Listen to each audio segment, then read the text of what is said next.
सानो सानो खोइ बोले सानो के गर्नुभयो हजुरले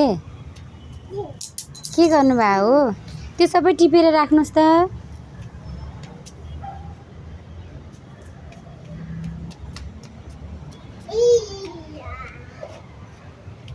राख्नुस् टिप्नुस् त्यो ल ल अब अर्को पनि टिप्नुस्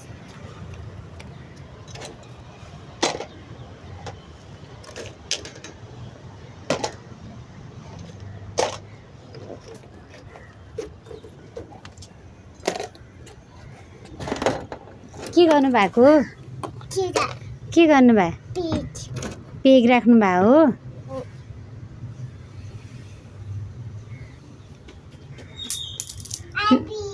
नफाल्नुस् टिपेर ल्याउनुस्